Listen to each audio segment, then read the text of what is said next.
اور اگلے جملے میں حضور نے وضاحت کر دی، فرمایا جب رب دنیا میں کسی پر مسکراتا ہے نا تو اس کا معنی یہ ہے کہ قیامت میں پھر اللہ اسے حساب کوئی نہیں لے گا۔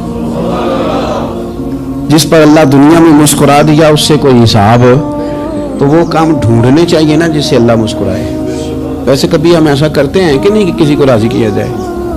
یہ کام ہم کرتے ہیں کہ ہماری کمپنی کا جو سربراہ ہے وہ ہم سے راضی رہے، جس ادارے میں ہم پڑھاتے ہیں اس ادارے کا بڑا ہم سے راضی رہے۔ یہ کرتے ہیں ہم، اس کے لیے کچھ نہ کچھ ہیلے بہانے ہم کرتے ہیں۔ برادری، قبیلہ، علاقہ، بستی، لوگ کسی طریقے سے ہمارے ساتھ مطمئن رہیں، کرتے ہیں نا یہ سارے کام۔ اس میں تھوڑی مشکل بھی ہمیں آتی ہے لیکن کرتے ہیں، کیا کریں۔ گھر میں بھی کئی دفعہ ایسا ماحول بنانا پڑتا ہے۔ چلیں ایک اور میٹھی مثال دیتے ہیں، زیادہ سمجھ میں آئے گی۔ چھوٹا بچہ خوش رہے، آپ اس کے لیے محنت نہیں کرتے؟ وہ چھوٹا ہے، اس کو خوش کرنا فرض ہے ابا پہ، لیکن وہ کہتا ہے کہ میں نے موٹر سائیکل لینا ہے۔ چھوٹا ہے، چلا ہی نہیں پائے گا، تو ابا پھر اسے راضی کرتا ہے، کہتا ہے بیٹے چھوٹا سائیکل لے لے، چل میں تجھے اڑانے والا جہاز لے دیتا ہوں۔ مقصود کیا ہے کہ اس کو ناراض نہیں کرنا، یہ روئے نہ، اس کا دل نہ ٹوٹے۔ یارو سنو نا میں کیا کہہ رہا ہوں، اگر چھوٹے بچے کے لیے وہ چیزیں ڈھونڈتے ہو، میرے ابا جی نا اپنے نواسے کے لیے کھلونا لے کے آئے تو بچہ بڑا ہی کھیلا، تو ابا جی کہنے لگے لو پیسے پورے ہو گئے میرے۔ بچے کو پسند بڑا ہے نا، پیسے پورے کر چھڑے نے، انہیں دیکھو نا جی کتنا اس کو راضی ہوا ہے۔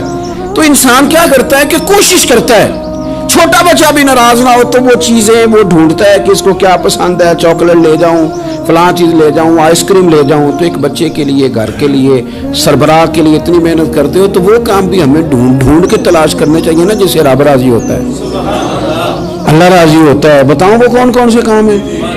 نبی کریم صلی اللہ تعالی علیہ وسلم نے ارشاد فرمایا 3 لوگ ہیں جنہیں دیکھ کے رب مسکراتا ہے۔ یا رسول اللہ صلی اللہ علیہ وسلم وہ کون کون سے؟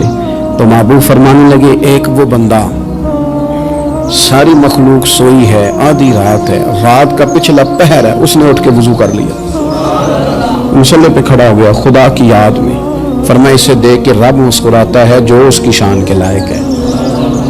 مسکراتا ہے اللہ۔ یہ تو سونے کا ٹائم تھا، یہ تو گہری نیند آنے کا وقت تھا، رات کا پچھلا پہر۔ رات پوے تے بے درداں نو نیند پیاری آوے، تے درد منداں نو یاد سجن دی ستیاں وی آن جگاوے۔ اور ساون کی کالی راتوں میں جب بوندا باندی ہوتی ہے، وہ راتوں کو اٹھ روتے ہیں جب خلقت ساری سوتی ہے۔ اللہ مسکراتا ہے۔ اور سننا میرے بھائی، میرے نبی پاک صلی اللہ تعالی علیہ وسلم فرماتے ہیں جب مسلمان نماز کے لیے صفیں بناتے ہیں نا، ترتیب لگ رہی ہوتی ہے، اب اللہ کی بارگاہ میں کھڑے ہوں گے، قیام کریں گے، رکوع کریں گے، سجود کریں گے، فرمایا جب مومن صفیں بناتے ہیں تو رب دیکھ کے مسکراتا ہے، مسکراتا ہے۔ کمال ہو گئے عروج بندگی کا، جب بندے کو دیکھ کے رب مسکرائے، خدا بندے سے خود پوچھے بتا تیری رضا کیا ہے، مسکراتا ہے۔ اور میرے نبی پاک علیہ السلام فرماتے ہیں جب مجاہد جہاد کے لیے صفیں سیدھی کرتے ہیں، آج تو یہ رب کے نام پہ مرنے ہی آ گئے، یہ صفوں میں کھڑے ہوں گے، ترتیب سے لڑیں گے، ترتیب سے گلا کاٹیں گے کافروں کا یا شہادت لیں گے۔ فرمایا جب جہاد کے لوگ صفیں بناتے ہیں تو رب انہیں دیکھ کے مسکراتا ہے۔ کتنے نصیبوں والا وہ بندہ ہے جسے دیکھ کے مسکرا دیا۔ اور یار کبھی تیرا بیٹا تیرے سامنے مسکرائے نا چھوٹا، تو تیرا دل باغ ہو جاتا ہے۔ تیری ماں بیمار کسی ایک دن صحیح طرح ہنس پڑے تو طبیعت خوش ہو جاتی۔ مجھے بتاؤ نا جس کا رب بھی اسے دیکھ کے ہنس پڑے، جو اس کی شان کے لائق ہے، کیا اس بندے کے نصیبیں ہیں، کیا اس کے مقدر ہیں۔ آپ اس مقام پر اپنے آپ کو لائیں۔ اب دیکھیں نا یہ حدیث ہم نے سن لی، اب ہم نے نا اس طرح صفحے نہیں بنانے جس طرح ساری دنیا، اب ذرا صفحے بھی شوق سے بنائیں گے، آپ ذرا تھوڑا سا شوق پیدا کریں گے، بھائی یہ تو میں وہ کام کرنے لگا ہوں جسے دیکھ کے رب مسکراتا ہے۔ نبی پاک صلی اللہ علیہ وسلم نے فرمایا جب کوئی بندہ توبہ کرتا ہے نا، ہم توبہ کا رٹا لگاتے ہیں، یا اللہ میری توبہ، یا اللہ۔ اور توبہ کا تو مطلب یہ ہے کہ پچھلے گناہوں سے پکی توبہ، آج کے بعد یہ غلطی نہ کرنے کا پکا وعدہ۔ تو نے ساری شب برات رو کے گزاری ہے، بتا سویرے جھوٹ جوڑنے کا ارادہ ہے تیرا، آج کے بعد رشوت تو نہیں نہ لے گا، ملاوٹ تو نہیں نہ کرے گا، یہ توبہ ہے۔ اور اگر سارے کام اسی طرح کرنے تو پھر جو توبہ کا رٹا ہے جتنا مرضی لگاؤ. حضرت علی بن ربیعہ رضی اللہ تعالیٰ عنہ فرماتے ہیں میں مولا علی کے ساتھ تھا, مقام حرہ کی طرف جا رہے تھے, حضرت علی نے ہاتھ اٹھا کے دعا مانگی ہماری تعلیم کے لیے, ورنہ حضرت علی ہم صحابہ کو محفوظ عن الخطا تو مانتے ہیں نا. ہاتھ اٹھا کے کہا اے اللہ ہمارے گناہ بخش دے, تیرے علاوہ کوئی معاف کرنے والا نہیں. اور پھر حضرت علی آسمان کی طرف دیکھا اور دیکھ کے نا حضرت علی بن ربیعہ کو تو مسکرائے. حضرت علی بن ربیعہ کہنے لگے حضور مسکرائے کیوں؟ وہ فرمانے لگے ایک دن میں حضور کے ساتھ اسی طرح آیا تھا, اسی طرح حضور نے دعا فرمائی تھی ہماری تعلیم کے لیے, اور پھر حضور مجھے دیکھ کے مسکرائے تھے اور فرمایا جب کوئی بندہ رب کی بارگاہ میں اس طرح استغفار کرتا ہے تو رب مسکراتا ہے اور مسکرا کے فرماتا دیکھ لو میرے بندوں کو پتا ہے کہ میرے علاوہ معاف کرنے والا کوئی نہیں. انہیں پتا ہے, تم اس کی بارگاہ میں رجوع تو لاؤ, آؤ تو صحیح دو آنسو لے کر. اقبال کہتے ہیں کہ اسیر دشمن کی چاہ میں بھی, مخالفوں کی نگاہ میں بھی, امی ہے صادق ہے معتبر ہے, میرا پیغمبر عظیم تر ہے. نبی پاک صلی اللہ علیہ وسلم تشریف لائے, انہوں نے کہا جی آپ جو فیصلہ بھی کریں قبول ہے. آپ بتا دیں کون سا قبیلہ حجر اسود اٹھا کے, باقی خانہ کعبہ کی تعمیر مکمل ہوگی, حجر اسود کون سا قبیلہ لگائے, پہلے طے کر لیا تھا جو حضور فیصلہ کریں گے سب کو قبول ہوگا. اب اگر حضور ایک کے حق میں فیصلہ کر دیتے تو تیار تھے نا باقی قبول کرنے. اب وہ سارے قبیلے نظریں حضور پہ لگائیں, نتیجہ نکلنا ہے. یہ سمجھ لیں پاس فیل کا نہیں, فرسٹ سیکنڈ کا نتیجہ ہے. کس کو سعادت ملتی؟ ای سعادت بزور بازو نیز کس کو ملتی ہے؟ قربان جاؤں حضور کی حکمت پر, نبی پاک کے تدبر پر. اب ایک کو بھی اگر حضور کہتے تو لگا دے تو باقی وعدہ کر چکے تھے مانیں گے, پر یاد پریشانی تو ہوتی ہے نا کہ ہم سیکنڈ آ گئے, تھرڈ آ گئے. اب یہ سب چاہ رہے تھے سعادت لینا, تو رسول پاک نے نا چادر بچھائی, حجر اسود اٹھا کے رکھا, فرمایا لڑو نا, سارے یہ ایک ایک کونے سے چادر پکڑ لو. قربان جائیں سب نے اٹھا لیا اور اٹھا کے ایک جگہ لے آئے جہاں نصب کرنا تھا. حضور نے اپنے دست مبارک سے پکڑا, وہاں لگا دیا. اب کوئی سب سے پوچھتا نا کس نے لگایا ہے تو سب یہی سمجھتے تھے ہم نہیں لگایا ہے, اور آخری فیصلہ یہ تھا ہم سب نہیں لگایا ہے. یہ حکمت ہے رسول پاک کی. تیرے آگے ہے یوں تبے لچے فصحا عرب کے بڑے بڑے, کوئی جان منہ میں زبان نہیں بلکہ جسم میں جان نہیں. نبی پاک علیہ السلام نے فرمایا جو نماز تم اپنے گھر کے اندر پڑھو گے ایک نماز کا اللہ تمہیں ثواب دے گا, جماعت کے ساتھ پڑھو گے تو 27 نمازوں کا ثواب. لیکن فرمایا وہی نماز اگر تم میری مسجد نبوی میں آ کے پڑھو گے تو اللہ 50,000 نمازوں کا ثواب عطا کرے گا, 50,000 نمازوں کا. اور مدینے والے حبیب فرمانے لگے وہی نماز اگر تم نے بیت اللہ میں آ کے پڑھی تو نماز ایک ہوگی, لیکن رب تمہیں 1,00,000 نماز کا ثواب عطا فرمائے. اب یہ فضیلت حضور نے بیان کی. فضیلت دیکھیں, اللہ تعالیٰ کی رحمتیں ہر جگہ برستی, یہاں کب برسیں گی ہمیں کوئی پتہ نہیں. تقریر کے وقت, خطبے کے وقت, نماز کے وقت, دعا کب برسیں گی نہیں پتہ. لیکن خانہ کعبہ کا جو معاملہ ہے اور وہاں جو رحمت کا معاملہ ہے, ملا رومی فرماتے ہیں کہ خدا کی رحمت اگر تجھے اتنی مل جائے نا قطرے کے برابر بھی, تو سمجھ لے تیری دنیا بھی بن گئی اور تیری آخرت بھی بن گئی.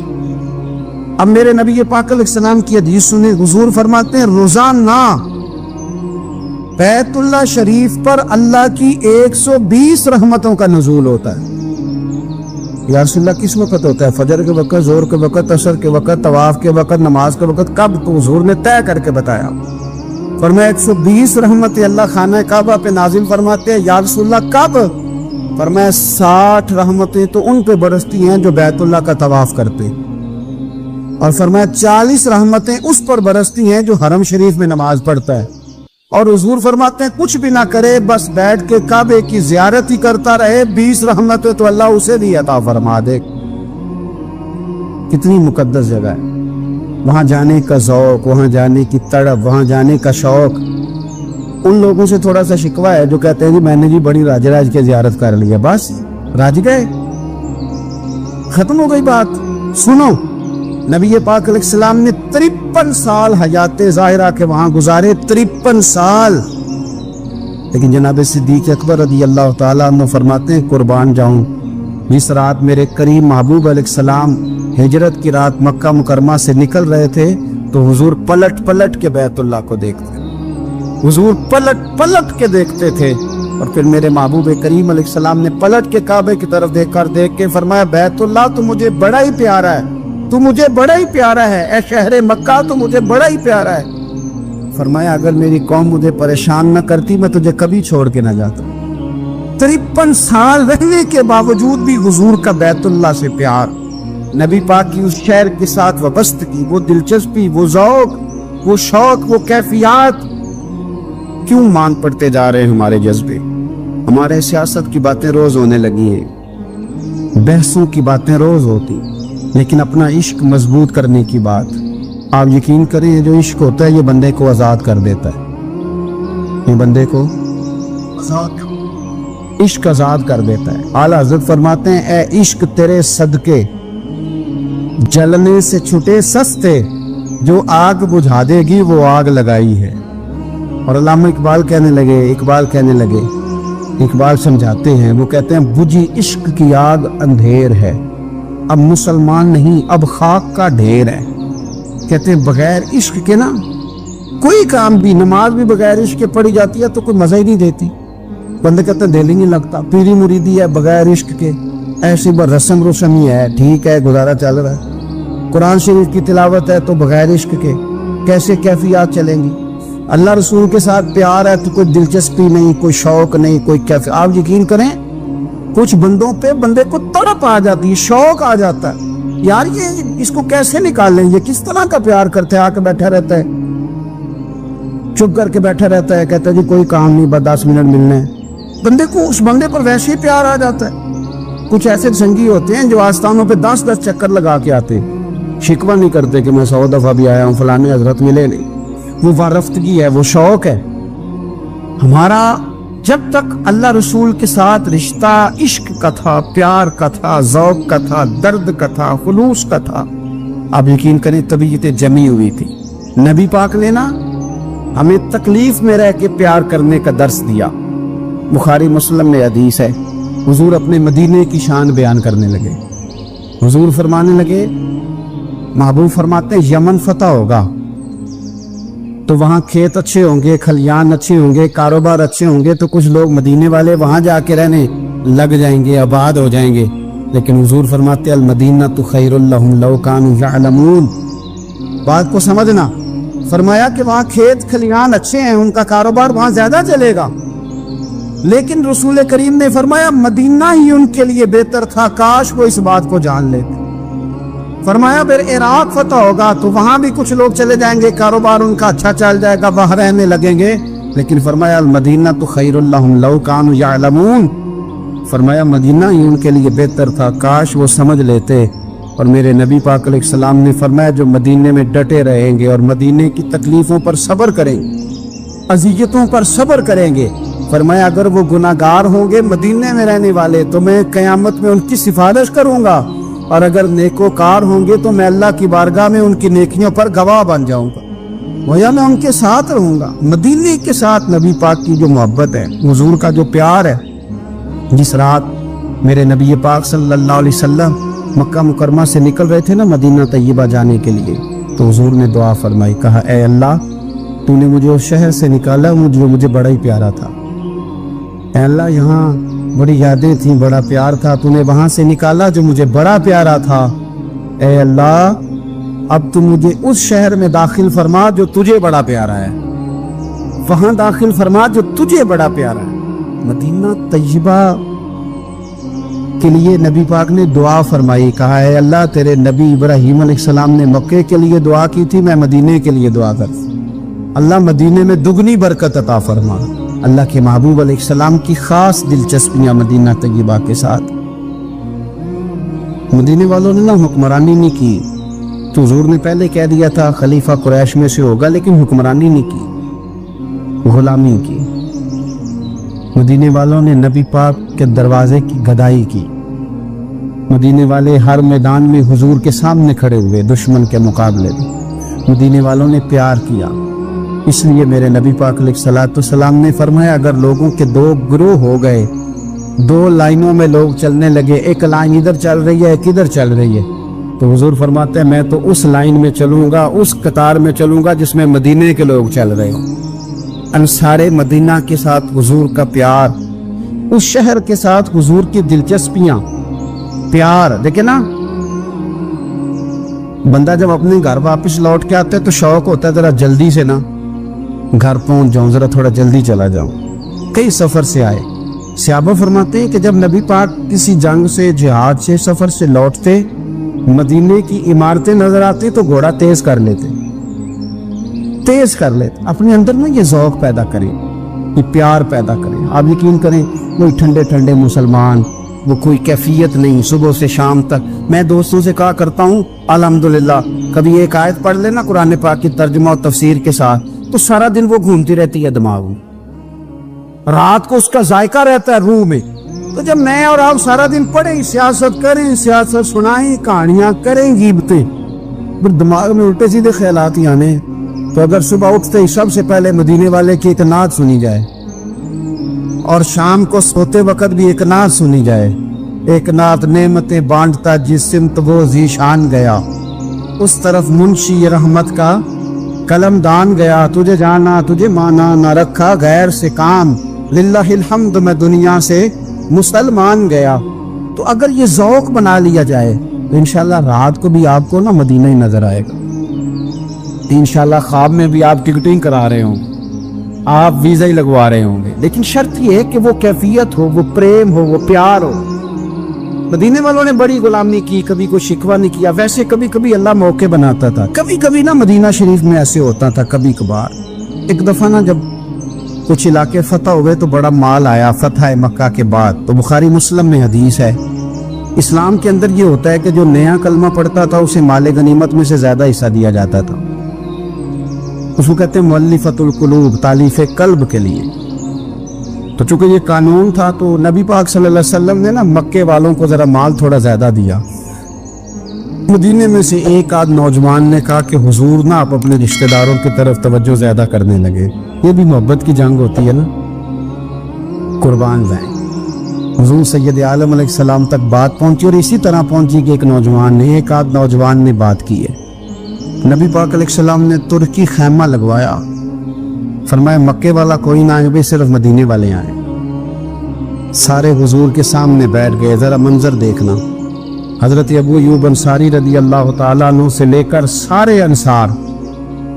حضور نے فرمایا بھی میں نے سنا ہے تم میں سے کچھ نے کہا ہے کہ حضور اپنے رشتہ داروں کو زیادہ دینے لگے۔ رو پڑے مدینے والے، یا رسول اللہ وہ تو ایک نوجوان نے غلطی سے۔ فرمایا نہیں تم کہہ سکتے ہو کہ یا رسول اللہ صلی اللہ علیہ وسلم مکے والوں نے تو آپ کو تکلیف دی تھی، ہم نے آپ کو ٹھہرایا، تم کہہ سکتے ہو چونکہ تم نے ٹھہرایا تھا۔ مدینے والے رونے لگے کہ یا رسول اللہ ہم کون ہوتے ہیں ٹھہرانے والے، وہ تو آپ آئے، اللہ نے مدینے کو شانیں عطا کر دی۔ میرے محبوب نے فرمایا تم کہو نا کہ یا رسول اللہ مکے والے تو بدر میں تلواریں لے کے آ گئے تھے، ہم تھے جنہوں نے سینے پیش کیے تھے۔ رو رہے ہیں نہیں حضور ایسا تو نہیں ہے، وہ تو آپ نے مہربانی کی تو بدر میں ہم میں سے کچھ شہید ہو گئے، کچھ غازی بن گئے کی برکت سے۔ حضور نے فرمایا تم کہو کہ احد کے میدان میں انہوں نے پتھر مارے تھے، ہم نے سینہ پیش کیا تھا۔ حضور بھی رونے لگے، مدینے والے بھی رونے لگے۔ نبی کریم نے فرمایا تم کہو کہ جانے ہم نے قربان کی، تم کہو کہ حضور ایک قربانیاں ہم نے دی، کہہ سکتے ہو تم نے دی ہیں، مانا حق بنتا ہے کہو۔ اور جب رو رو کے بحال ہو گئے تو سرکار بھی روئے، کھل کے روئے، پھر آنسو پونچھے اور کریم رسول فرمانے لگے وہ بھولے مدینے والوں، کیا تم یہ نہیں پسند کرتے کہ لوگ جب اپنے گھروں میں جائیں تو بھیڑ بکریاں لے کے جائیں، اور جب مدینے والے اپنے گھر جائیں تو اللہ کے رسول کو ساتھ لے کے جائیں؟ تم یہ نہیں پسند کرتے کہ تمہارے ساتھ میں جاؤں؟ یہ نہیں تمہارا شوق؟ دیکھو کسی کے حصے میں کچھ آیا، کسی کے حصے میں کچھ آیا، کسی کے حصے میں کچھ آیا۔ مدینے والے وہ لوگ ہیں جن کے حصے میں اللہ کا پیارا حبیب آیا۔ تمہیں رسول کریم ملے، تم کتنے خوش بخت ہو، کتنے خوش نصیب ہو۔ تمہیں نبی پاک کا ساتھ ملا، حضور ہے، یہ ہے ارض جنت، یہ طیبہ کی زمین ہے، جنت بھی یہیں اور مال کے جنت بھی